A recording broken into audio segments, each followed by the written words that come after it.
Before the name of Genghis Khan was whispered in fear across deserts and forests, before Mongol horsemen thundered across continents, the wide-open steppe of Central Asia stretched in silence. It was a land of grass and sky, of endless winds and harsh winters, where survival itself was a daily conquest.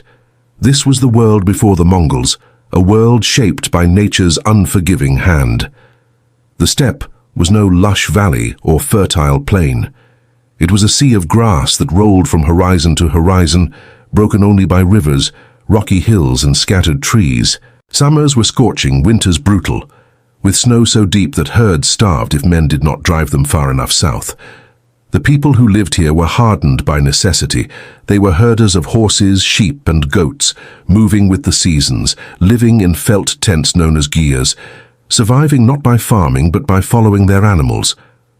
Life on the steppe was simple, but never easy. Every family depended on its herd for food, clothing, and transport. Horses were more than beasts of burden. They were lifelines. A child could ride before he could walk, and a warrior might own dozens, rotating them in battle to keep them fresh. Milk was fermented into kumis, skins into clothing, bones into tools. To lose one's herd was to lose life itself. The tribes of the steppe were many, each with its own chieftains and alliances. Mongols, Tatars, Merkits, Naimans, Kerites, and others sometimes allies, more often enemies. Raids and blood feuds were constant. A stolen horse, a broken promise, or an insult could lead to generations of conflict. Loyalty was to clan and kin above all, and unity across tribes was rare. Yet beyond the steppe, the world was far from empty. To the east lay China, then divided between rival dynasties. The north was held by the Jin, a people of the steppe who had built a powerful empire with walls, cities and armies. To the south, the Song ruled rich lands filled with rice fields, silk and scholars. For centuries, Chinese courts had alternated between trade and war with the steppe nomads, sometimes paying tribute, sometimes sending armies north. To them, the nomads were barbarians, fierce, uncultured but dangerous. To the west stretched the vastness of Central Asia, Khwarezm, Persia and the Islamic world. Great caravan routes linked these lands to China, carrying silk, spices and precious stones. Merchants passed through oasis cities like Samarkand and Bukhara, glittering with wealth. Yet these cities were vulnerable, surrounded by open plains where nomads could strike. To their south rose the caliphates, heirs of the Prophet Muhammad, their culture rich with learning, their cities grand with mosques and palaces. To the north, beyond forests and rivers, lay the principalities of the Rus, small kingdoms of Slavs and Norse descendants, building churches of stone amid forests of birch. They too traded with the steppe, but they also feared it, for raiders rode swiftly, striking and vanishing into the plains. It was a world of civilizations and frontiers, of city walls and open grasslands, of settled empires and restless tribes. Each thought the other alien. To the city dwellers, nomads were wild, untamed, destructive. To the nomads, the settled peoples seemed soft, bound to their soil, unable to move freely beneath the sky. And yet, the balance between these worlds was delicate. The steppe had given rise to conquerors before. The Xiongnu centuries earlier had threatened China. The Huns had ridden westward into Europe, scattering empires in their wake, but these storms had passed. By the 12th century, no one imagined that a scattered Mongol tribe, small among many, would one day forge an empire greater than any the world had seen. It was into this fractured and unforgiving land that a boy named Temujin was born, near the Onon River, around the year 1162. His people were poor, his clan vulnerable, his family destined for hardship. He was not yet Genghis Khan, the conqueror who would shake the earth. He was only a child of the steppe, born into a world of hunger, rivalry and survival. Yet from this beginning would rise a force that would unite tribes, topple kingdoms, and redraw the maps of the world. As you close your eyes, imagine the endless steppe before the Mongols. Hear the wind rushing through tall grass, the thunder of hooves as herds move across the plain, the crackle of a campfire in the distance. Picture tents clustered against the cold, families huddled within, warriors sharpening blades beneath the stars. This was the cradle of the empire to come, a land harsh, demanding, yet filled with possibility. The story of the Mongols begins here, in a world that saw them as scattered raiders, too divided to be dangerous. But history was about to change. A single vision, a single leader, would transform this fragmented land into the heart of the greatest empire on earth. In the year 1162, near the cold waters of the Onon River, a child was born into a world of endless sky and sweeping steppe. His name was Temujin, a name that meant blacksmith, a symbol of strength and endurance. Few could have imagined that this boy, born to a minor Mongol chieftain and his wife Holun, would one day become Genghis Khan, the man who would shape empires and shake the earth. Temujin's father, Yasuge, was a clan leader of the Borjigin. He was brave and respected but not powerful, his influence stretching only as far as his horses could ride. His marriage to Holun was born of conflict. Yasuge had once abducted her from another man's tent, a common custom of the steppe. Yet Holun was strong, and in the years that followed, she became the heart of her family, her spirit fierce as the winds of the plains. When Temujin was still a boy, fate struck hard. His father was poisoned by rival Tatars while returning from arranging Temujin's future marriage. With Yasuge's death, the family's fragile protection vanished. The clan, unwilling to support a widow and her children, abandoned them to the wilderness. So began Temujin's first battle, not against armies but against hunger and despair. Hoilun gathered her children, teaching them to dig wild roots, catch fish, and hunt small animals. At times they boiled bones for broth, scraping what little nourishment they could. Winter nights were bitter, and danger lurked in every shadow. For young Temujin, survival itself became his first conquest. Even as a child, Temujin showed determination. He was not the strongest among his brothers, but he possessed a sharp mind and an unyielding will. He learned that loyalty was fragile, that trust could be broken, that survival depended not on birth but on cunning and courage. These lessons, carved deep into his soul, would shape the man he became. Temujin's youth was marked by hardship and violence. At one point he was captured by a rival clan. A wooden yoke was placed around his neck, and he was held as a prisoner. Yet with daring resolve, he escaped, aided by a sympathetic guard who risked his own life. That moment taught Temujin the power of loyalty and mercy, that even in darkness bonds could be forged. But family rivalries brought tragedy as well.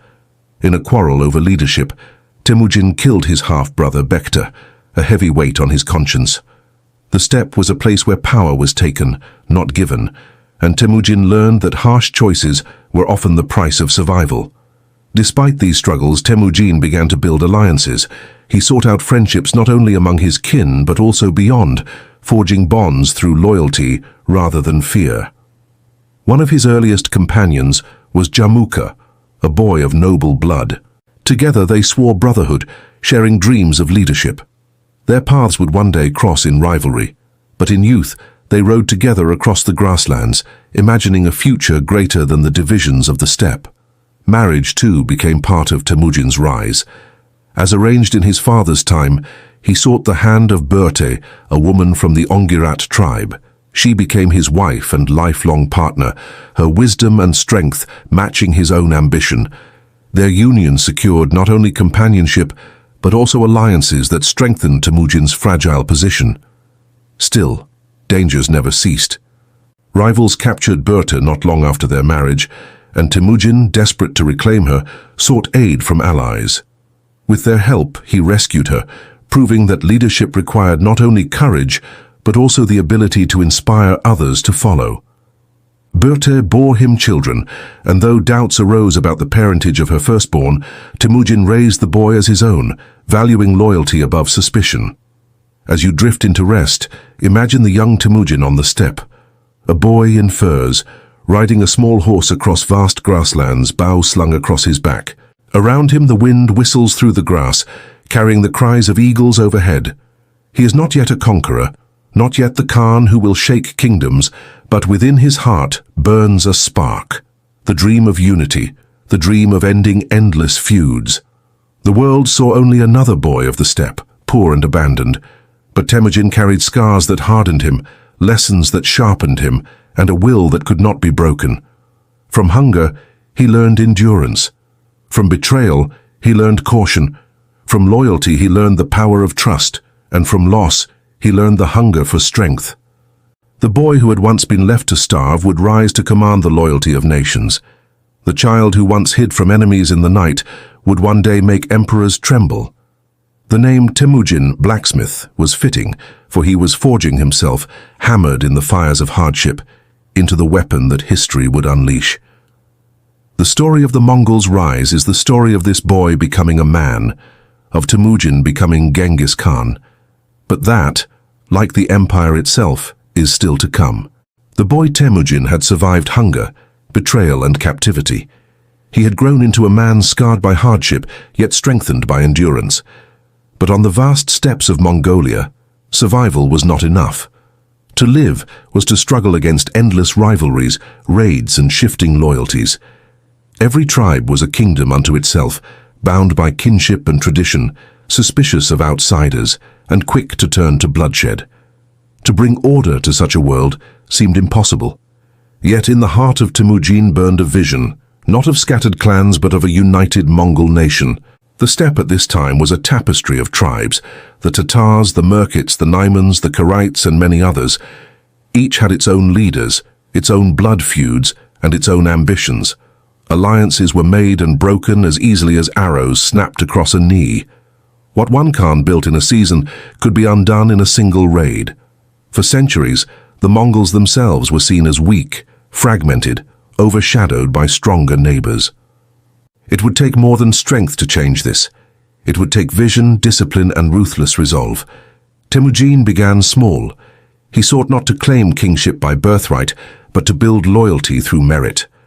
Men followed him not because of noble lineage, but because he rewarded them with fairness. Warriors were promoted for skill and loyalty, not for their fathers' names. A herder's son could rise as high as any noble if he proved himself in battle and remained true to his word. This was revolutionary on the steppe, where lineage had long defined status. Temujin also bound his followers with strict laws. His code, known as the Yasa, demanded loyalty and discipline. Theft and betrayal were punished severely. Families were protected. Women were given more respect than in many tribes. Even the spoils of war were shared more equitably. To the fractious tribes, this harsh justice was shocking, but it gave Temujin's followers something rare: order. Step by step, his reputation grew. Warriors disillusioned with their own chiefs found in him a leader who rewarded loyalty with wealth and trust. Families who once feared abandonment in times of hardship saw in him a protector who enforced justice. Slowly, the scattered threads of Mongol society began to weave together under his banner. But unity did not come without bloodshed. Rival leaders resisted his rise, and none more fiercely than his old ally turned rival Jamuka. Once, as boys, they had sworn brotherhood, sharing the bond of Anda closer than kin. But ambition pulled them apart. Temujin believed in meritocracy. Jamuka held to the old ways of noble privilege. Their visions clashed, and their followers clashed with them. In the battles that followed, Temujin's discipline proved decisive. Though Jamuka gathered a vast army, his men lacked the unity and order that Temujin instilled. In one infamous act, Jamuka captured 70 of Temujin's men and executed them in gruesome fashion, boiling them alive. The cruelty shocked many and drove followers to Temujin's side. Step by step, the tide turned. Jamuka was broken, and Temujin's authority grew. Still, the path was long. The Merkits raided his camp and once kidnapped his wife Berta. Temujin, unwilling to let this stand, forged alliances with the Kerites and his blood brother Togrul, striking back with devastating force. Berta was rescued, and Temujin's reputation for loyalty to family and allies grew stronger. As Temujin gathered more tribes, he reorganized their structure. No longer would warriors be tied solely to their clan chiefs. Instead, he divided them into units of 10, 100, 1,000, and 10,000, mixing men from different clans so that loyalty lay not with blood, but with him, the Khan. This innovation shattered centuries of tribal division and created an army bound by discipline rather than kinship. Imagine the camp of Temujin in those days. Hundreds of felt tents stretched across the grasslands, smoke rising from their chimneys. Warriors sharpen their arrows, horses graze in great herds nearby. In the evening, men gather around fires telling stories of battles, speaking of a leader unlike any they had known, a man who rewarded the lowly and punished the arrogant, who turned raiders into soldiers and tribes into something greater. By 1201, Temujin had broken his rivals or drawn them into his fold. The great tribes of the steppe, long fractured, now looked to him with awe and fear. Finally, in 1206, a great Kurultai, or tribal council, was called on the banks of the Onon River. Chiefs and nobles gathered, their warriors assembled, their families watching. There Temujin was proclaimed Genghis Khan, universal ruler. The title was more than honor. It was a declaration that the Mongols were no longer scattered clans, but a single nation united under one leader. The boy who had once been abandoned in the snow now stood as master of the steppe, his authority reaching farther than any Mongol had dreamed. As you drift toward sleep, imagine that moment on the grassy plain. Banners of horsehair flutter in the wind, drums beat, and the voices of thousands cry out in unison, "Genghis Khan." In that instant, the scattered tribes of the steppe become one people, their destiny forever changed. The steppe that once knew only raiders and rivalries now had a king, and this king's vision stretched far beyond the horizon. He would not be content with uniting his own people. He would ride east and west against kingdoms and empires, carrying with him not only arrows and fire, but a dream of dominion that would shake the world. The uniting of the tribes was complete. The age of conquest was about to begin. The tribes of the steppe were now united under Genghis Khan, but unity alone could not secure greatness. To survive beyond the windswept plains, to challenge the mighty kingdoms and cities that ringed the Mongol homeland, Genghis needed more than loyalty. He needed an army unlike any the world had seen, and so he set about forging his warriors, shaping them into a weapon as swift as the steppe winds, as relentless as winter, and as precise as the arrow's flight. The Mongols were born riders. From the time a child could walk, he was placed upon a horse. A boy might ride before he could run, learning to balance in the saddle while herding sheep or chasing wild game. By the time he was grown, the horse was not just a companion but an extension of his own body. A Mongol warrior carried not one horse but many, each trained for speed, endurance, or battle. When one grew weary, he mounted another, and so the army could ride for days without pause, covering distances that stunned their enemies. Their weapon of choice was the composite bow, a masterpiece of bone, wood, and sinew, small enough to wield from horseback, yet powerful enough to pierce armor at 200 yards. From the saddle, a Mongol could loose arrows in every direction, forward, backward, even to the side, while galloping at full speed. Entire storms of arrows rained upon their foes, sowing chaos long before swords could clash. But what truly set the Mongols apart was discipline. The old ways of tribal raiding, wild charges, sudden retreats, warriors fighting only for their own clans, were swept aside. Genghis divided his army into units of 10, 100, 1,000, and 10,000, mixing men from different tribes so that loyalty was to the Khan alone. A commander of 10 answered to a commander of 100, who answered to a commander of 1,000, each bound by strict obedience. If a soldier fled, his entire unit could be punished. If a commander showed weakness, he was replaced. Yet rewards were equally shared. Loot from conquered cities was distributed fairly, and promotions came not by noble birth, but by merit. A herdsman with skill could rise higher than a prince if his courage and loyalty proved true. This equality of opportunity bound the army closer than blood ever had. The Mongols mastered the art of strategy and deception. They could vanish into the steppe, only to reappear miles away, striking from an unexpected direction. They feigned retreat, luring enemies into ambush. Scouts rode ahead in every campaign, mapping terrain, learning the movements of opposing armies, and spreading rumors that magnified the Mongols' fearsome reputation. But arrows and deception were only the beginning. Genghis knew that cities, with their walls and towers, could not be taken by horsemen alone, and so he sought out knowledge wherever he conquered. Chinese engineers, Persian builders, and Arab craftsmen were absorbed into his ranks, teaching siegecraft and technology. Under Mongol command, catapults hurled stones and fire, engineers built siege towers, and even early forms of gunpowder weapons were turned against city walls. Mercy too was wielded as a weapon, but only sparingly. Cities that surrendered without resistance were often spared, their people allowed to live, their leaders confirmed in power as Mongol vassals. But those that resisted faced annihilation. Entire populations were put to the sword, leaving behind silent ruins. Stories of such destruction traveled faster than the Mongols themselves, persuading many cities to surrender without a fight. Fear itself became part of the army. Imagine for a moment the sight of a Mongol horde moving across the plains. Endless ranks of horsemen stretch from horizon to horizon, their banners whipping in the wind. Each warrior wears simple but sturdy armor, leather hardened with iron plates, a quiver full of arrows at his side, a bow across his back, a curved saber ready at his hip. The ground shakes with the thunder of hooves, and above them, the sky seems alive with dust and motion. In the quiet of the night they rest in their camps.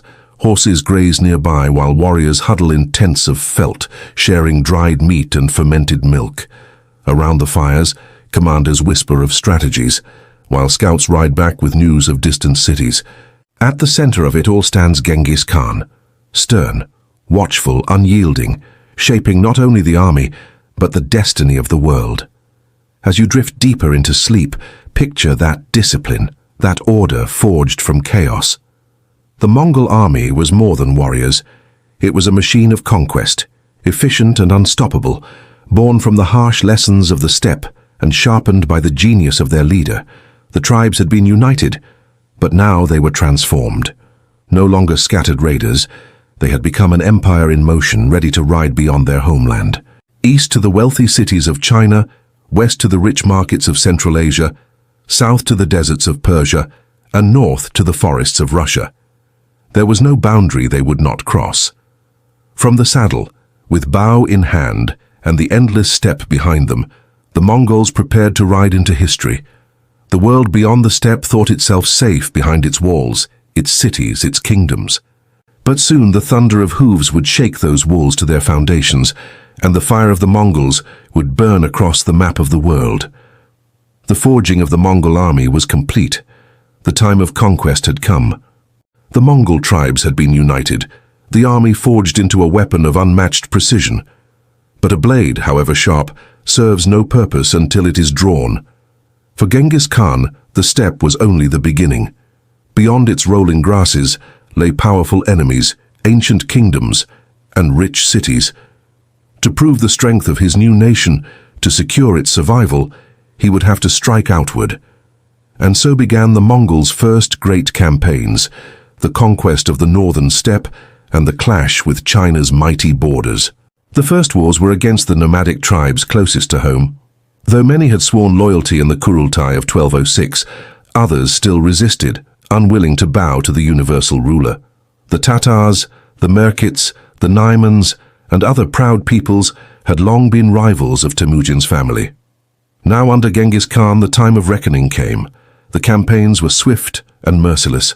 Those tribes that resisted were destroyed, their leaders executed, their warriors absorbed into Mongol ranks, their families placed under Mongol protection. Those that submitted were spared, their chiefs confirmed as lesser rulers under Genghis's authority. With each victory the Mongols grew stronger, swelling in numbers and experience, but it was not enough to control the steppe. Beyond the grasslands loomed a greater enemy, the Jin dynasty of northern China. The Jin were no mere rival clan, they were an empire.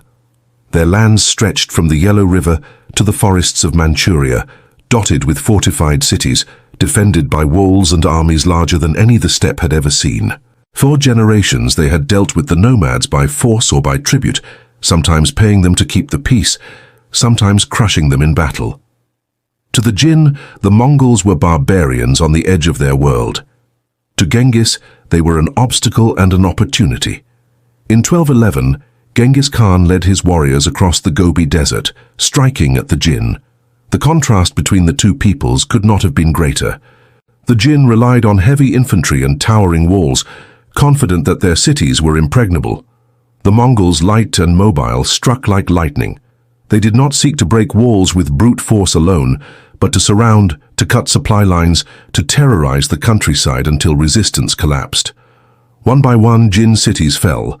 At first, the Mongols spared those who surrendered quickly, offering mercy to those who opened their gates. But when cities resisted, the retribution was terrible. Entire populations were slaughtered, survivors scattered, the ruins left as a grim warning to others.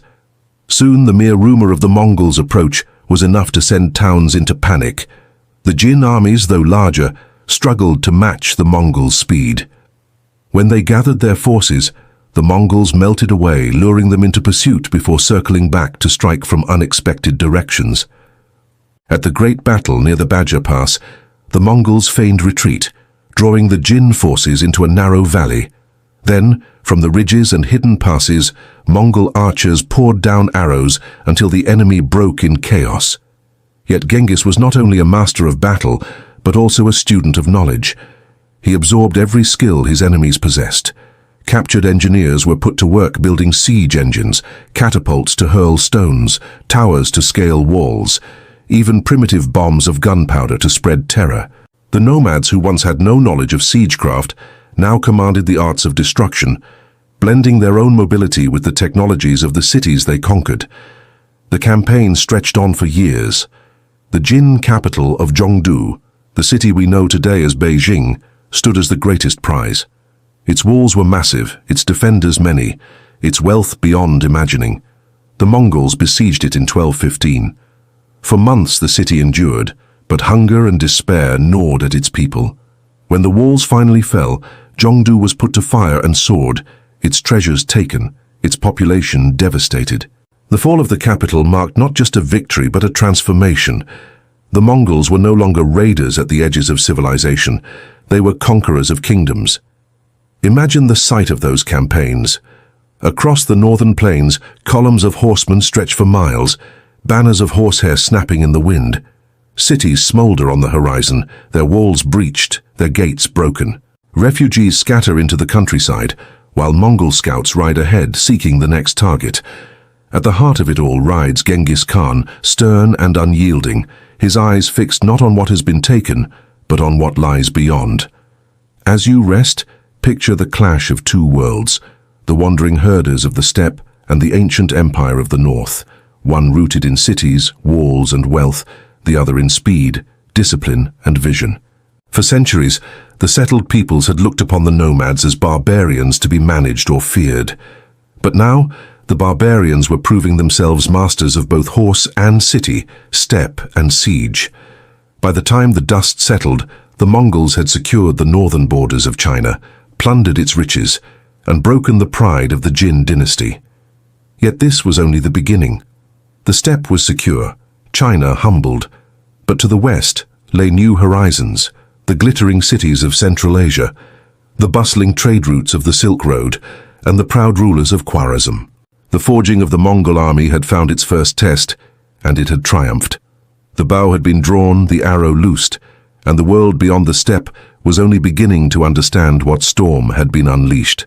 The northern steppe was secure, the Jin of northern China humbled, their great capital Zhongdu in ruins.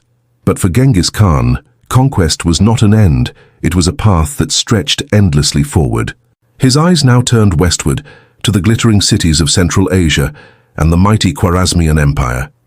A realm rich with silk and spices, merchants and scholars, caravans and bustling trade. The Khwarezmian Empire stretched from Persia to the Aral Sea, ruled by Shah Ala ad-Din Muhammad II. His cities, Samarkand, Bukhara, Urgench, were jewels of the Silk Road, their bazaars filled with goods from China, India, and the Middle East. The Shah commanded vast armies, fortified towns, and a wealth that dwarfed the steppe. To many his empire seemed unassailable. To Genghis Khan it was an opportunity, but he did not ride west in war, at least not at first. Genghis sought trade. He sent a caravan of merchants laden with silk, gold and gifts to the Shah, offering peace and commerce. The Mongols, he declared, wished for friendship. Yet where Genghis saw mutual benefit, the Shah saw only arrogance. To him, these steppe horsemen were upstarts, barbarians daring to treat with him as equals. Suspicion turned to outrage. In 1218, at the city of Otrar, the Shah's governor accused the Mongol merchants of spying. Their goods were seized, the caravan executed. When Genghis learned of this, he did not rush to war. Instead, he sent envoys, demanding justice, offering the Shah a chance to punish his governor and restore peace. But the Shah made a fateful mistake. He had the ambassadors executed, one beheaded, the others humiliated.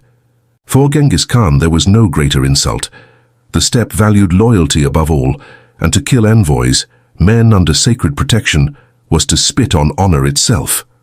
What had begun as trade now became vengeance. Genghis swore that the Shah would pay dearly, and he gathered his armies for one of the most devastating campaigns in history. In 1219, the Mongols rode west. Their numbers were vast, though not as great as the Shah believed, yet discipline, speed, and terror were their allies. They struck first at Bukhara, a proud city of learning and wealth. The Mongols encircled it, their siege engines pounding its walls, their archers loosing arrows in clouds. When the gates finally fell, Genghis Khan entered not with arrogance but with chilling calm. He is said to have stood in the city's great mosque, addressing the people. "I am the punishment of God. If you had not committed great sins, God would not have sent a punishment like me upon you." The city was sacked, its treasures seized, its people scattered. From Bukhara, the Mongols moved on to Samarkand, jewel of the Silk Road. Its defenders boasted of thousands of soldiers, elephants in armor, and walls that could not be breached. Yet within weeks the city fell. The elephants panicked under volleys of arrows, the defenders crumbled before Mongol tactics, and the gates gave way. Samarkand too was plundered, its people enslaved or slain. Everywhere they went, the Mongols sowed fear. Cities that resisted were annihilated, their populations massacred, their ruins left as grim warnings.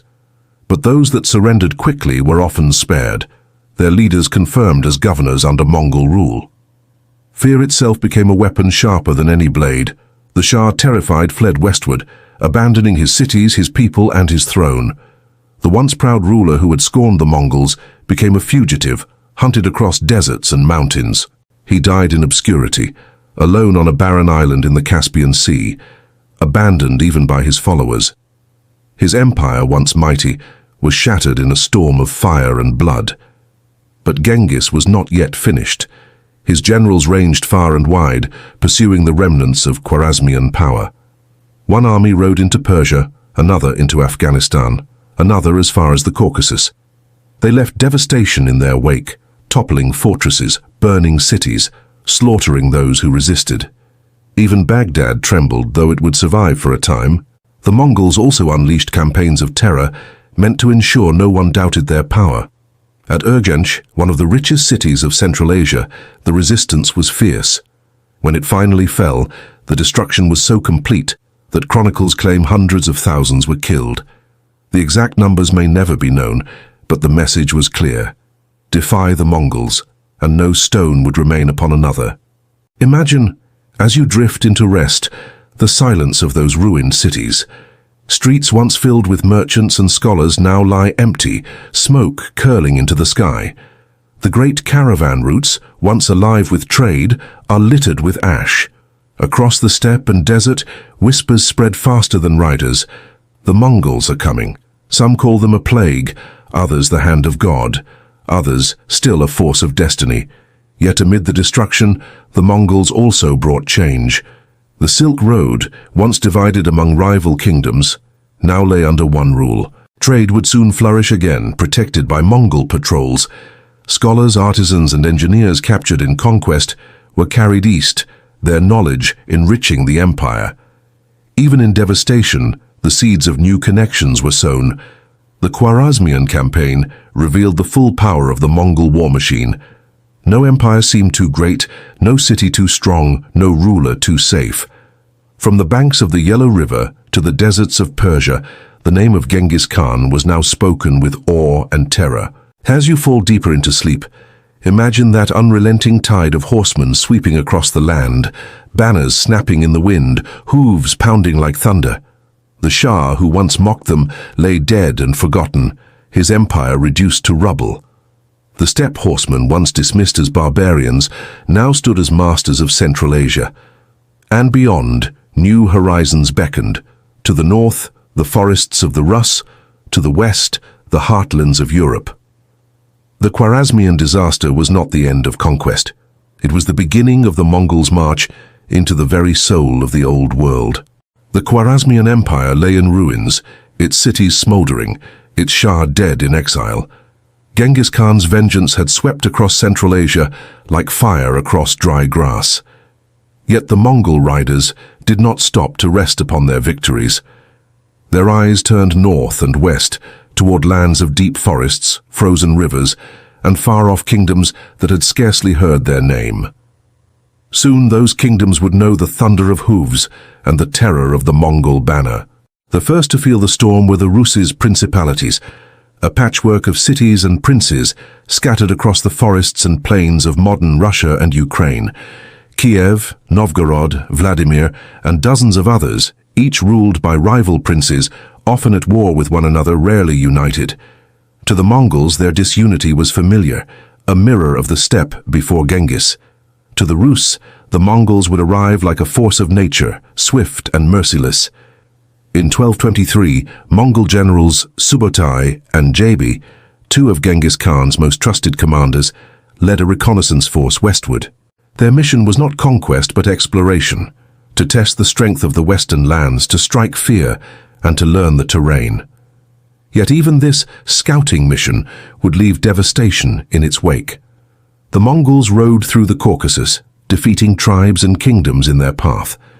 When they reached the steppes north of the Black Sea, they encountered the Cumans, nomadic cousins to the Rus, who called upon their Slavic allies for aid. For once the princes of Rus set aside their quarrels, gathering a massive army to confront the invaders. By some accounts they numbered 80,000 strong, a host of armored cavalry and infantry, united under the banner of vengeance. At the Battle of the Kalka River, the two forces met. The Rus advanced confident in their numbers, chasing what they believed to be retreating Mongol forces. But this retreat was a trap, one of the Mongols' most feared tactics. For days, Subotai and Jabi lured the Rus across the steppe, stretching their lines, exhausting their men. At last the Rus' army fell into ambush. The Mongol horsemen wheeled around, their arrows darkening the sky, their speed overwhelming the slower Slavic cavalry.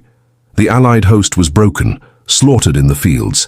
Captured princes were bound and laid beneath wooden boards, upon which the Mongols feasted and celebrated, crushing their enemies alive beneath their weight, a grim reminder of what defiance cost.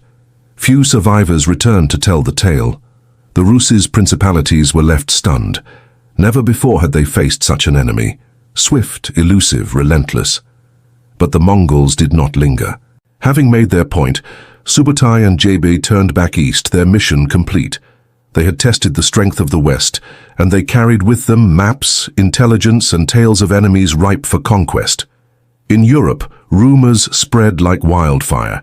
Stories of horsemen from the east who crushed kingdoms, who spared no city that resisted, who rode like shadows across the land. They were called the Tartars, as if descended from Tartarus, the underworld of Greek myth. To many they seemed less like men than like a scourge sent by God. Yet for a time, Europe would have respite.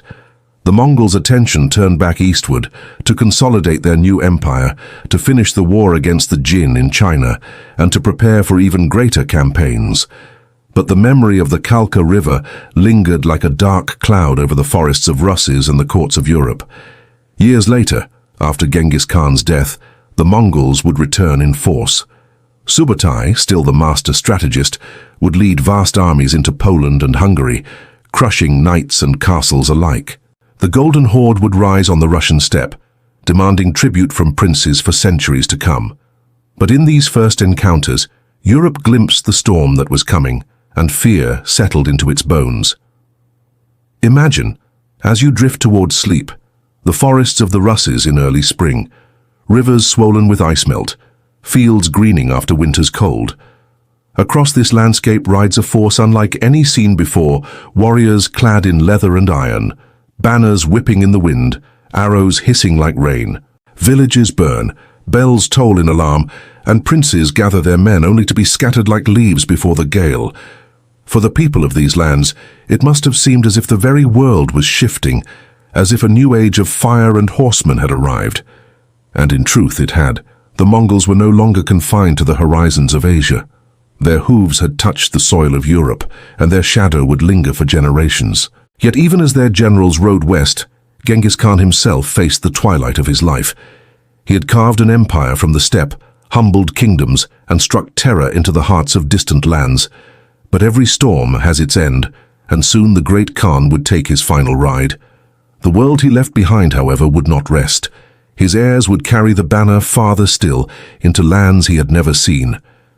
The first glimpse of the Mongols in the west was enough to sow fear, but it was only the beginning. The true weight of the empire was still to come, and Europe had only tasted the edge of the storm. The world trembled beneath the hooves of Mongol horses. From the Yellow River in China to the deserts of Persia, from the forests of Russes to the high peaks of the Hindu Kush, the empire of Genghis Khan stretched wider than any realm before him. His name was spoken in fear and awe, whispered in mosques, temples, and castles alike. Yet even for the man who seemed unstoppable, there came a final horizon that no rider could cross and return: death. In 1226, as Genghis Khan entered his mid-60s, he turned his armies once more to the lands of the Western Xia dynasty, in the deserts of northwestern China. The Xia had long been uneasy vassals, their loyalties wavering between submission and rebellion. To Genghis, this was unacceptable. He demanded obedience, and when it was denied, he unleashed war. The Mongols swept across Xia lands with their usual fury. Cities fell, walls crumbled, and resistance was met with destruction. Yet in this campaign, the great Khan himself faced his final trial. Accounts differ. Some say he was thrown from his horse while hunting, others that he was wounded in battle, still others that illness struck him down. The truth is shrouded in mystery, but by the summer of 1227, Genghis Khan lay dying. Even on his deathbed, he thought not of rest but of conquest. His generals gathered around him, and he commanded that the Western Xia be utterly destroyed, their cities erased from the earth. Only then did he turn his thoughts to succession. His vast empire, larger than that of Rome or Alexander, could not survive without order at its heart. Genghis called upon his sons and reminded them of the unity that had brought them this far. To his third son, Ogedai, he entrusted the title of Great Khan. Temujin, once the boy abandoned on the steppe, now the conqueror of half the world, gave his final command, that his sons and grandsons continue the work he had begun, carrying the Mongol banner farther still. In August 1227, Genghis Khan breathed his last. His death was kept secret at first, concealed even from his own men. The Mongols could not risk their enemies learning of their leader's passing while armies still marched. Only after victory over the Xia was secured did the truth spread among his followers. The burial of Genghis Khan remains one of history's great mysteries. According to legend, his body was carried back to Mongolia, to the sacred lands near the Onon River where he had been born. His funeral procession, it is said, was guarded by soldiers who slew anyone who crossed their path, ensuring secrecy. Some stories claim horses trampled the earth to hide his grave, others that a river was diverted to cover it. To this day, no one knows where the conqueror rests, his tomb hidden beneath the endless steppe. Imagine that scene, a column of horsemen moving silently across the plains, their banners lowered, their faces solemn. At the center lies the body of their Khan wrapped in felt, carried toward the earth that had given him life. No monuments rise, no cities mark the place. Only the wind, the grass, and the sky remain, keeping his secret. With his death, the fate of the empire hung in the balance. Yet Genghis had built more than an army, he had built a system. His laws, the Yasa, bound his people together. His sons and generals, though ambitious, recognized the need for unity. At a great Kurultai, Ogedai was chosen as Great Khan, and the empire endured. The passing of Genghis Khan did not mark the end of conquest. It was a pause, a moment of mourning before the storm resumed. Under Ogedai and later his brothers and grandsons, the Mongols would ride farther still into the heart of Europe, into the Middle East, across the seas to Japan. But the foundation of it all lay with the man who had forged unity from chaos, who had turned scattered tribes into the most formidable force the world had known. As you drift into sleep, picture the legacy of Genghis Khan. A boy abandoned by his clan, surviving on roots and fish, rose to become master of empires. He taught loyalty through law, forged discipline through hardship, and carved an empire greater than any dreamt before him. His life was fire, his death a mystery, his legacy eternal. Even now, centuries later, his name echoes across the ages.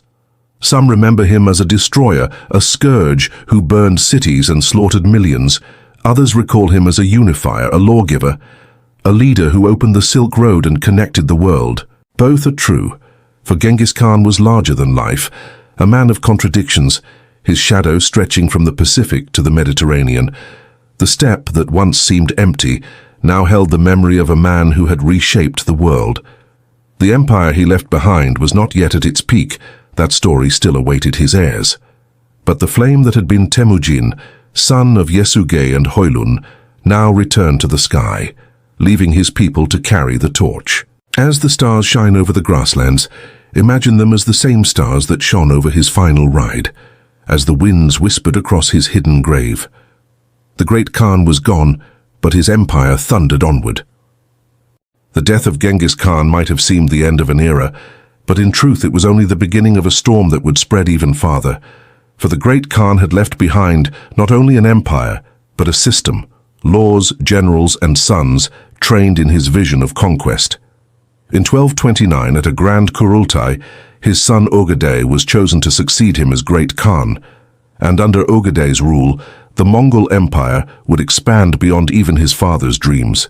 Ogedei was not as brilliant a warrior as his father, nor as ruthless, but he possessed something equally important: patience, pragmatism, and the ability to hold the vast empire together. His court became a place where generals, merchants, scholars, and envoys from every corner of the known world gathered. While Genghis had built the foundation, Ogedei would oversee the construction of the empire's greatest triumphs. The Mongol armies, still guided by the master strategist Subotai, surged outward in all directions. To the east, they crushed the remnants of the Jin dynasty in northern China, finally erasing their rule by 1234. Cities that had once resisted were leveled, others that surrendered quickly were folded into the empire, their wealth flowing into Mongol coffers.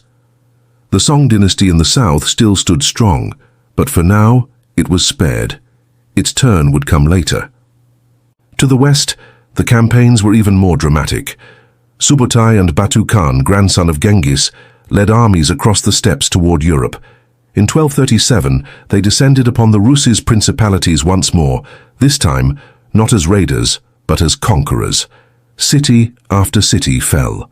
Ryazan burned, Vladimir was stormed, and in 1240, the great city of Kiev, once the jewel of the Rus, was reduced to ashes. The Mongols spared little, leaving smoldering ruins and demanding tribute from the survivors. But the tide did not stop there.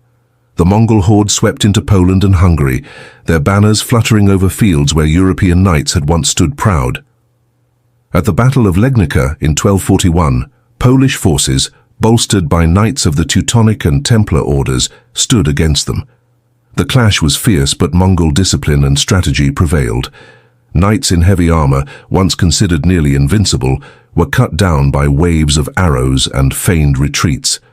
The flower of European chivalry lay broken. Days later, at the Battle of Mohi in Hungary, the Mongols struck again. Crossing the Sajo River, they surrounded the Hungarian army with terrifying speed. Fire arrows rained from the sky, bridges were seized, and the defenders crumbled. Hungary lay devastated, its towns burned, its people fleeing in terror. For Europe it was as if the world had been turned upside down. Never before had knights and castles, the pride of Christendom, faced such defeat. Whispers spread from court to court, of horsemen who rode like shadows, of arrows that darkened the sky, of cities vanishing overnight. Many believed the end of days had come. And yet, at the height of their triumph, the Mongols did not press deeper into Europe. In 1242, just as their armies threatened the very heart of the continent, word came from the east. Ogedei Khan was dead. According to Mongol tradition, all princes of the royal blood had to return to Mongolia for the Kurultai that would elect the next great Khan. And so, as suddenly as they had arrived, the Mongols withdrew, leaving behind smoldering ruins and a Europe that trembled at what might have been. To the south, meanwhile, Mongol armies turned toward the Islamic world once more. They pushed deep into Persia, striking fear into Baghdad and the Caliphate. The Mongols demanded submission, and many rulers complied, preferring vassalage to annihilation. Where they resisted, the fate of Khwarezm was repeated. Imagine the vastness of the empire during this time. From the Pacific coast of China to the plains of Hungary, from the Siberian forests to the deserts of Persia, the Mongol banner flew. Never before had such distances been linked under one power. Caravans traveled the Silk Road more freely than ever, their goods guarded by Mongol patrols. Envoys carried messages across thousands of miles with astonishing speed, aided by a relay system of horses and stations. The world was connected as it had never been before, and yet the unity was fragile. The death of Ögedei marked the beginning of tensions among the descendants of Genghis. His brothers and nephews each sought power, and the Kurultai became a stage for ambition. Still, for a time, the empire held together, driven by the momentum of conquest. As you close your eyes, imagine Europe in the 1240s, cities rebuilding after fire, churches filled with prayers for protection, kings whispering of the scourge from the east. And imagine the Mongols on their long ride home, their banners still blackened by smoke, their horses weary yet strong. They had tested the West and found it wanting. They had shown that no land, no people, no king was beyond their reach. The expansion under the great Khans revealed the full scope of Mongol ambition. Their empire was not merely vast, it was global, touching nearly every great civilization of the age. Yet as the horizon widened, so too did the challenges. Who would succeed Ögedei? How could the heirs of Genghis balance their rivalries while ruling an empire that spanned continents? The storm of conquest had not yet passed, but clouds of division began to gather on the horizon. Still, for now, the Mongols stood supreme, their power unrivaled, their name etched into the memory of every land they touched. The world had never seen anything like it, and it may never again. When the Mongols withdrew from Europe in 1242, they left behind cities in ruins, kingdoms in shock, and a continent haunted by the echo of hooves. For many Europeans, it seemed as though the scourge of God had appeared and vanished in the same breath. But for the lands of the Rus, for the forests and rivers of Eastern Europe, the Mongols were not a passing storm. They were to become a permanent force, a shadow that lingered for centuries. This shadow came to be known as the Golden Horde. Its roots lay with Batu Khan, grandson of Genghis, who had commanded the Mongol armies during their sweeping conquest of Russia and Eastern Europe. Batu was not only a skilled leader, but also a shrewd politician, able to balance the demands of his fellow Mongol princes while establishing his own dominion in the west. After the withdrawal from Hungary and Poland, Batu settled his power base on the lower Volga River, founding the capital city of Sarai, a city of tents that soon grew into a thriving hub of trade and administration. From Sarai, Batu and his descendants ruled the Rus' principalities with an iron grip. They demanded tribute, collected annually by envoys and tax collectors. Princes of Kiev, Vladimir, Moscow, and countless other towns bowed before Mongol power, traveling to Sarai to swear loyalty, carrying with them silver, furs, and goods from their people. The Rus were allowed to keep their local rulers, but all authority flowed upward, ultimately to the Khan of the Horde. Those who resisted were swiftly crushed. Cities that defied Mongol orders were burned, their populations enslaved or slaughtered. The memory of the sack of Kiev in 1240 lingered like a scar, a warning of what could happen again. Over time, the princes learned that survival lay in submission, and though they plotted and schemed, they knew the Horde's retribution would be swift if they faltered. Yet the Golden Horde was not only a terror, it was also a bridge. Sarai became a cosmopolitan city filled with merchants from across Eurasia, Muslim traders from Persia, Italian merchants from Venice and Genoa, Slavic princes and steppe nomads all mingled there. Islam gradually spread among the Horde's rulers, blending with Mongol traditions, until the Khans themselves embraced the faith. Through the horde, trade routes stretched from the Black Sea to China, carrying silk, spices, silver, and ideas across continents. The Mongol presence reshaped Russia itself. For 2 centuries, the princes of the Rus lived under the yoke of tribute. Their armies were weakened, their politics entangled with Mongol approval. And yet, in this crucible, a new power slowly rose: Moscow. At first a small and unimportant town, Moscow grew wealthy by serving as tax collector for the horde, gathering tribute from neighboring cities and delivering it to Sarai. Its princes grew in influence, learning both submission and strategy. In time, Moscow would turn that power back upon the horde, but for now, it served faithfully as the Khan's agent. Meanwhile, the Golden Horde itself stretched across vast distances, from the Carpathian Mountains to the Ural steppes, from the Black Sea to Siberia. Its riders patrolled plains and rivers, demanding obedience. They were feared by many, but also respected for the stability they brought. Banditry on the steppe diminished, caravans traveled more safely, and merchants grew rich under Mongol protection. The horde was both whip and shield, both oppressor and provider. Imagine the sight of Sarai at its height. Thousands of felt tents spread across the plains, mixed with wooden houses and stone mosques, the air alive with the cries of merchants and the neighing of horses.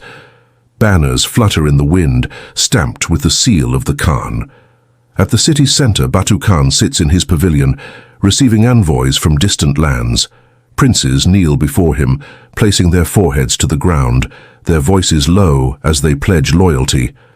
Behind him, his generals stand ready, each one capable of unleashing terror upon the disobedient. As the decades passed, Batu's successors carried on his work. Some were strong and wise, others weak and divided. But the Golden Horde endured, a Mongol dominion that became part of the fabric of Eastern Europe. Its rulers wielded their authority with the memory of Genghis Khan's conquests, yet also with the pragmatism of men who knew how to balance terror with tolerance. To Europe further west, the horde became a mystery, feared but rarely seen. To the Rus, it was a constant reality, a presence woven into the rhythm of their lives.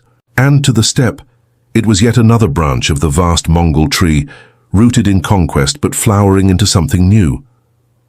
As you drift deeper into rest, imagine the endless plains beneath the night sky, the flicker of campfires dotting the horizon, the glow of Sarai rising from the riverbank.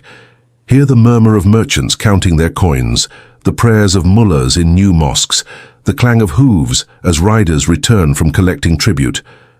This was the Golden Horde, both feared and relied upon, both foreign and familiar. Its shadow would stretch for centuries, shaping the destiny of Russia, Eastern Europe, and the steppe. Princes would grow rich or fall into ruin under its watchful eye. Cities would rise and burn at its command. And though in time its power would fade, its legacy would endure, etched into the history of nations that once bowed to its will. The Mongol storm that had swept west did not vanish. It settled, it ruled, and it transformed. This was the gift and the burden of Batu Khan and the Golden Horde. While Batu Khan ruled the West and the Golden Horde shaped the destiny of Russia and Eastern Europe, another grandson of Genghis looked eastward. His name was Kublai Khan, and his ambitions would carry the Mongols beyond the steppe into the heart of China itself. Kublai was born in 1215, during the height of his grandfather's conquests. Unlike many Mongol princes who grew up in the harsh saddle life of the plains, Kublai was drawn to the settled world of China. He studied Chinese philosophy, welcomed scholars into his court, and learned the traditions of Confucian governance. Yet he never forgot his Mongol roots, the bow, the horse, the tent. In Kublai, the steppe and the city met, creating a leader who would leave his mark on both worlds. By the mid-13th century, the Mongols had already subdued northern China, destroying the Jin dynasty. But the wealthy and powerful southern Song dynasty remained, ruling fertile lands, vast rivers, and thriving cities south of the Yangtze River. Conquering the Song would be no easy task. Their cities were fortified, their armies vast, their navy formidable. Yet Kublai Khan was determined. When he rose to power in the 1250s, Kublai faced not only the challenge of conquest, but also the challenge of legitimacy. His brothers and cousins scattered across the Mongol Empire, each claimed the right to rule. The empire was fracturing into rival Khanates, the Golden Horde in the west, the Chagatai Khanate in Central Asia, the Ilkhanate in Persia. To unite them all was no longer possible, but Kublai aimed to make himself the supreme Khan, the Great Khan, recognized by all. In 1260, after a bitter succession struggle, Kublai was declared Great Khan, though not all branches of the family accepted his claim. To secure his authority, he turned to the great prize of the East, the conquest of the Song. The war was long and brutal, stretching over 2 decades. The Mongols adapted once again, this time mastering naval warfare. They built fleets of ships, recruited Chinese and Korean sailors, and used gunpowder weapons in sieges. City after city fell, until at last, in 1279, the Song dynasty was crushed at the Battle of Yamen, where the last Song loyalists made their final stand at sea. Their young emperor, only a child, drowned as his fleet was destroyed. The southern Song was no more. With this victory, Kublai Khan proclaimed the founding of the Yuan dynasty, declaring himself Emperor of China. For the first time in history, all of China, north and south, river and plain, city and countryside, was united under foreign rule. The Mongol conqueror had become the son of heaven, heir to the mandate that had guided Chinese dynasties for millennia. Kublai established his capital at Khanbalik, the city we know today as Beijing. From there, he ruled not as a wandering Khan, but as a settled emperor. He built palaces of marble and wood, expanded the Grand Canal to carry grain from the south, and developed a bureaucracy that blended Mongol authority with Chinese traditions. Though he favored Mongols and foreigners in his administration, he relied heavily on Chinese scholars and officials. Under Kublai, China became the heart of the Mongol Empire. Trade flourished along the Silk Road, and merchants from as far as Italy and Persia traveled to his court.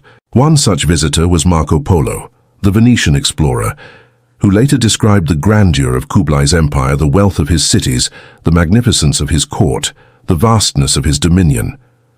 Though some in Europe doubted Marco's tales, the reality was no less astonishing. Yet even at the height of his power, Kublai faced challenges. The Mongols were conquerors, not always administrators, and ruling a vast settled empire tested their skills. Rebellions broke out, famines struck, and corruption spread. Attempts to expand further, invasions of Japan, Vietnam, and Java, ended in failure. The fleets sent against Japan in 1274 and 1281 were destroyed by storms, remembered by the Japanese as the kamikaze, the divine winds. Still, Kublai endured, his rule lasting longer than most Mongol Khans. He balanced his dual identity, a steppe warrior and a Chinese emperor, until his death in 1294. With him, the Yuan dynasty entered decline, though it would endure in China for nearly a century more. Imagine, as you close your eyes, the splendor of Khanbalik at its height. Vast avenues lined with markets and temples, canals alive with barges carrying grain, palaces glowing with lanterns at night. At the center, Kublai Khan sits on his throne, surrounded by Mongol generals, Persian advisors, and Chinese scholars, each one a thread in the tapestry of his empire. Outside the city walls, caravans arrive from every corner of the known world, their camels laden with silk, spices, and jewels. This was the Mongol Empire at its zenith, not only warriors thundering across the steppe, but rulers of cities, builders of dynasties, patrons of trade and culture.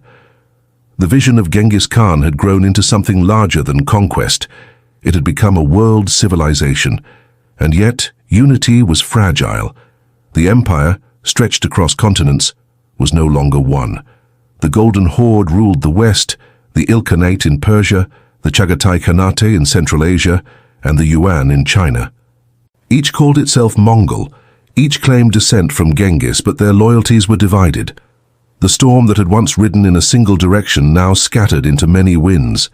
As you drift deeper into rest, imagine the steppe winds carrying those banners in every direction, spreading across Eurasia. The Mongols had reached their height. What remained was not the question of conquest, but of endurance.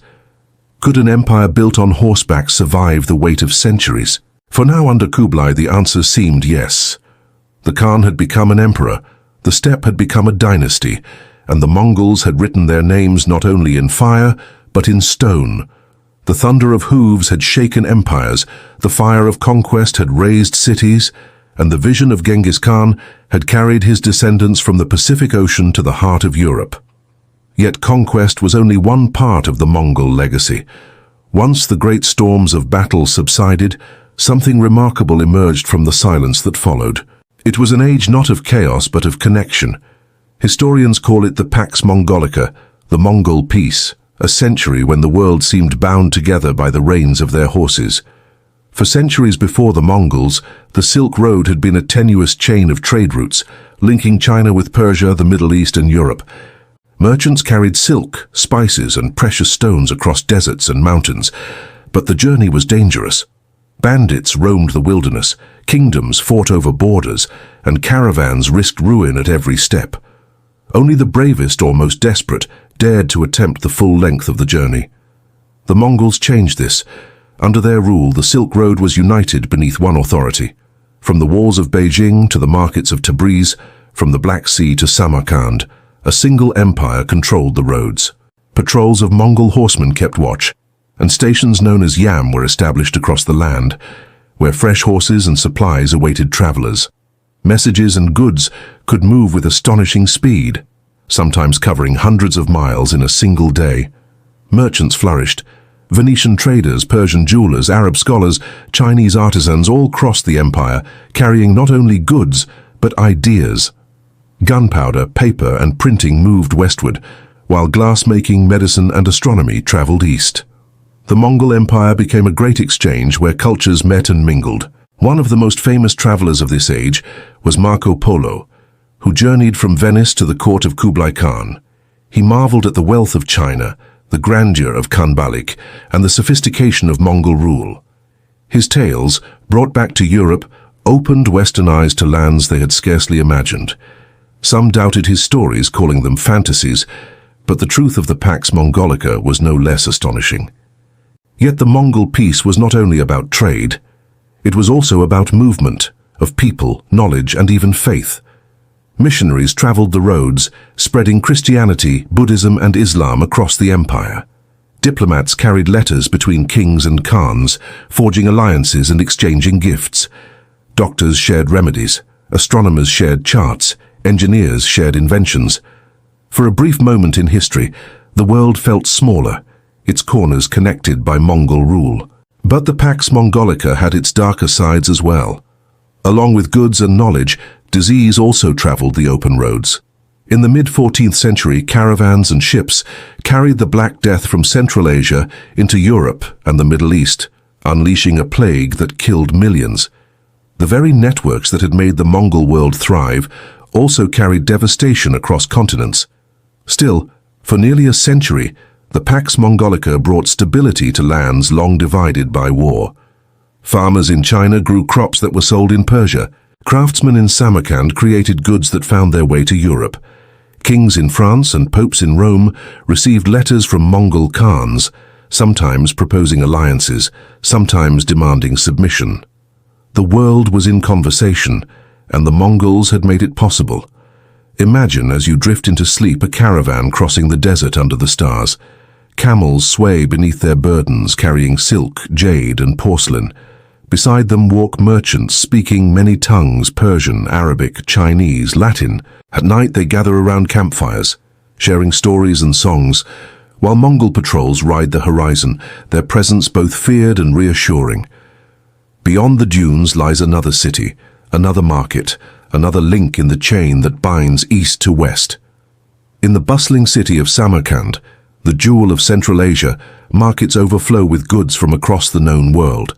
Spices from India, glass from Venice, furs from Russia, silk from China, all exchanged beneath the domes and arches of its bazaars. And above it all, the Mongol tax collectors keep order, ensuring trade flows smoothly, filling the Khan's coffers. This was the paradox of the Mongols. Born as destroyers, they became enablers of peace. Forged in war, they created a system that connected civilizations. Their empire was built with fire and blood, yet it gave rise to a century of exchange that reshaped the world. Of course, the peace could not last forever. The empire was too vast, too divided among heirs and rival khans. The Golden Horde in the west, the Ilkhanate in Persia, the Chagatai Khanate in Central Asia, and the Yuan dynasty in China each pursued their own paths.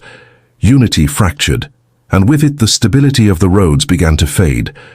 But for a moment, in the 13th and early 14th centuries, the Mongols achieved what no one else had. They made the world feel whole. As you drift deeper into slumber, think of the winds of the steppe carrying caravans, messages, and stories across continents. Think of the stars shining over travelers who walked from one end of the world to the other, knowing they were under the same Khan's dominion. Think of the great circle of exchange, where ideas and goods flowed as freely as the rivers. This was the Pax Mongolica, fragile, fleeting, but unforgettable, a peace born of conquest, a connection forged in the fire of empire. The thunder of hooves had quieted, but in its place came the murmur of trade, the whispers of scholars, the songs of merchants. The Mongols had not only reshaped the map, they had stitched the world together. The Mongol Empire had reached farther than any before it, binding together the cities of China, the deserts of Persia, the plains of Russia, and the forests of Europe. Under the Pax Mongolica, caravans moved freely, scholars traveled widely, and the world felt smaller than ever. But even the greatest empires are fragile things, and the unity forged by Genghis Khan could not last forever. As generations passed, distance, rivalry, and ambition began to unravel the great tapestry he had woven. The seeds of division had been planted from the very beginning.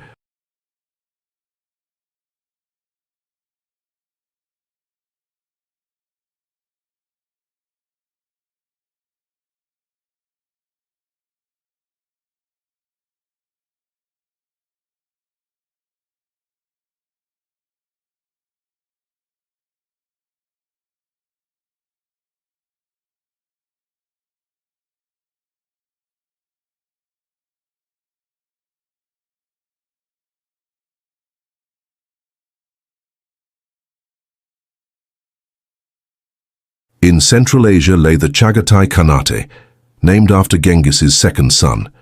To the southwest stretched the Ilkhanate, carved out of Persia and the Middle East by Hulagu, another grandson.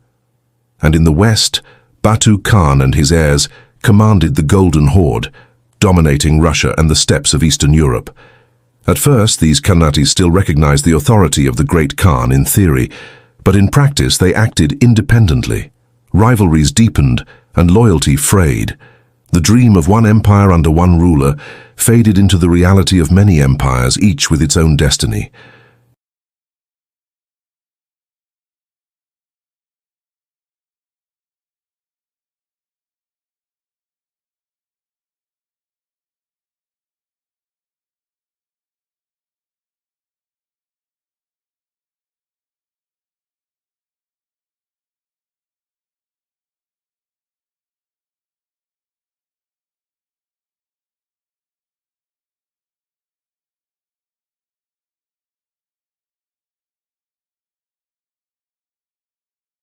In China, the Yuan rulers struggled to balance their Mongol identity with the traditions of the Middle Kingdom. They favored foreigners over native Chinese in government, breeding resentment. Corruption spread, and natural disasters, floods and famines, fueled unrest. The brilliance of Kublai Khan faded after his death, and his successors proved weaker, unable to command the vast empire with the same authority. In Persia, the Ilkhanate faced its own troubles. Though it achieved remarkable cultural achievements, it also faced religious strife and economic strain. Rival claimants to the throne fought for supremacy, weakening its unity. By the 14th century, the Ilkhanate began to crumble into smaller states. Its power diminished. The Golden Horde, too, saw its dominance wane. Though it remained strong for centuries, internal disputes divided its rulers, and new powers, like the rising Principality of Moscow, began to challenge its grip. Tribute continued to flow, but the seeds of Russian independence were already sprouting in the shadow of Mongol rule. Meanwhile, across the empire, a silent enemy rode along the very trade routes that the Mongols had secured. The Black Death, carried by fleas on rats, spread from Central Asia along caravans and ships, sweeping across the Middle East and into Europe. The plague killed tens of millions, shattering economies and destabilizing kingdoms. The same roads that had brought prosperity now carried devastation. As if disease were not enough, new conquerors arose to challenge Mongol power. In the Middle East, the Mamluks of Egypt halted Mongol expansion at the Battle of Ain Jalut in 1260, proving that the horsemen were not invincible.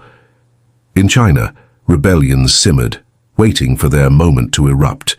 And on the steppes, once the source of Mongol strength, rival clans and ambitious leaders turned against one another, fragmenting the unity that had once made them unstoppable. Imagine the Mongol world in this time of decline. Once the horizon seemed endless, the empire stretching without break. Now, borders harden. The khanates glare at one another across mountains and deserts, each suspicious of the other's power. Caravans still move, but with greater risk. Cities still flourish, but whispers of rebellion grow louder. The empire is no longer a single storm. It has become scattered clouds, drifting apart. And yet, even in decline, the Mongols left behind a legacy that could not be erased. Their laws, their networks, their traditions of trade and exchange continued to shape the lands they had ruled. The Khanates, though weaker, remained important players in the politics of Eurasia. Their rulers still invoked the name of Genghis Khan, even as they quarreled with his other descendants. As you drift deeper into sleep, think of the empire not as a sudden collapse, but as a slow fading. Like the embers of a once great fire, glowing still but no longer burning with the same fierce flame. The Mongols had been destroyers and builders, conquerors and governors, and though their unity fractured, their presence remained woven into the fabric of countless lands. The storm of conquest had passed. What followed was not silence, but transformation. From one empire into many, from one vision into countless legacies. The decline of the Mongols was not the end of their story. It was the beginning of their transformation into something new. The Mongol Empire had risen like a storm, swift and unstoppable, sweeping from the plains of Mongolia to the gates of Europe, from the shores of the Pacific to the deserts of Arabia. Yet all storms pass, and by the late 14th century, the once unified empire of Genghis Khan was but a memory. What remained were fragments, khanates that bore his name, but no longer his strength. In China, the Yuan dynasty lingered for nearly a century after Kublai Khan's death. But the Mongol rulers, increasingly isolated from the people they governed, faced growing unrest. Natural disasters, floods, famines, and plagues struck the land, fueling rebellion. Secret societies and peasant uprisings rose against Mongol rule, proclaiming that the foreign dynasty had lost the mandate of heaven. In 1368, the Ming dynasty seized Beijing, and the Yuan were driven back to the northern steppe. The dream of Mongol China had ended, its palaces abandoned, its rulers retreating to the grasslands.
In 1380, at the Battle of Kulikovo, the Russians, led by Prince Dmitry of Moscow, won a symbolic victory against the Horde.